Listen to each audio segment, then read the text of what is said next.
1947-এ যখন আমাদের এই ভারত পাকিস্তান আলাদা হয়, তখন আমাদের এই উপজাতীয় ভাই যারা ছিলেন পার্বত্য চট্টগ্রামে, তারা বলল যে না, আমরা পাকিস্তানের সাথে যাব না, আমরা যাব ভারতের সাথে। বাট ভারত নেয়নি, আলটিমেটলি পাকিস্তানের সাথে আসতে হয়েছে।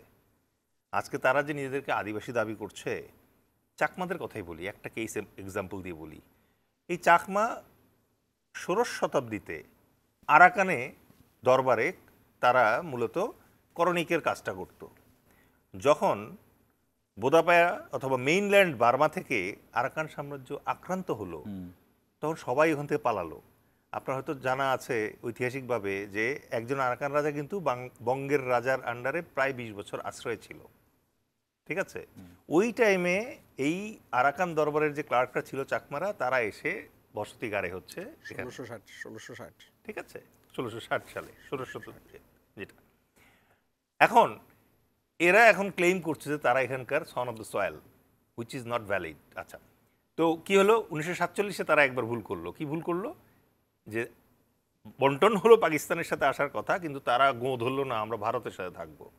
আবার 1971 এসে উল্টা হয়ে গেল। 1971 যখন বাংলাদেশ স্বাধীন হতে নিল, তারা তখন রাজাকারি শুরু করলো। তারা তখন পাকিস্তানের সাথে গেল। এন্ড গ্রেট রাজাকার হচ্ছে ত্রিদিব রায়। ত্রিদিব রায়, হ্যাঁ, যিনি রাজা দেবাশিসের পিতাশ্রী, এবং উনি এত বড় রাজাকার ছিল যে মুক্তিযুদ্ধ শেষে উনি পাকিস্তান চলে গেলেন এবং আজীবন এবং মৃত্যুর আগ পর্যন্ত থাকলেন পাকিস্তানে।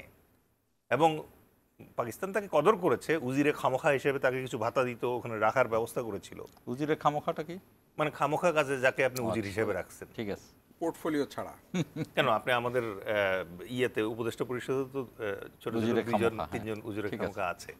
সো তাদের কাজ হচ্ছে যে মানে চেয়ার গরম করে রাখবে, বাট আসলে কোনো কাজ নাই, কোনো দায়িত্ব নেই, পারেও না করতে কিছু। তো যাই হোক, এখন এই যে ক্রোনোলজিটা এই জায়গায়, এই ক্রোনোলজিটাকে আপনি যদি ধরেন যে 1971 সালে এসে দেশটা স্বাধীন হলো, স্বাধীন হওয়ার পরে 73 সালে শেখ মুজিবুর রহমানের কাছে গিয়ে আবদার করলো যে না, আমাদের এই 3টা যে জেলা আছে, এই 3টা জেলা মিলে যে পার্বত্য চট্টগ্রাম বা চিটাগং হিল ট্র্যাক্টস, এইটার 1900 সালের একটা ব্রিটিশ নির্দেশনা আছে। ওইখানে কিন্তু ইন্ডিজিনাস শব্দটা নাই, এটা ট্রাইবাল অ্যাক্ট। ওনাদের যে এখন গায়ে ছেদ করে ওঠে ট্রাইবাল কথাটা শুনলে পরে, ওটা ট্রাইবাল অ্যাক্ট। তো ওই ট্রাইবাল অ্যাক্টের আন্ডারে ওই জায়গায় বলা ছিল যে তাদের একটা বিশেষ সুবিধা থাকবে ওই জায়গায়, কোনো ধরনের উৎপাদন হইতো না, সামান্য কিছু কার্পাস তুলা ছাড়া। তো ব্রিটিশ চিন্তা করলো যে এর তো আমাকে টাকা দিয়ে রাখতে হয়, সেই জন্য একটা অ্যাক্ট করে দিয়েছিল। আচ্ছা, যখন শেখ মুজিবুর রহমানের কাছে এই আবদারটা করলো যে আমাদেরকে ওই 1900 সালের নিয়ম অনুযায়ী আমাদের প্রায় স্বাধীনতা দিয়ে দেওয়া হোক, তখন ত্যক্ত বিরক্ত শেখ মুজিবুর রহমান আবার একটু ত্যক্ত বিরক্ত এবং আবেগপ্রবণ হয়ে গেলে 3 মিলিয়ন আর 30 লাখের ভিতরে গুলাই ফেলতেন। একই রকমভাবে উনি এই জায়গায় চাকমাদেরকে বললেন বাঙালি হয়ে যা, হুইচ ইজ রং। আপনি সান্তাল, তঞ্চঙ্গা, বোম, প্রত্যেকের আলাদা আলাদা মানে জাতিসত্তা আছে, আপনি বলতে পারতেন বাংলাদেশি হয়ে যা। ওই চিন্তাটা তো তার মাথায় ছিল না তখন। বাংলাদেশি শব্দটা তো আইডিয়াতে আসে নাই, তখন আসে নাই। তো আলটিমেটলি এই আইডিয়াটা তো আসলে অন্যের, আরেকজন।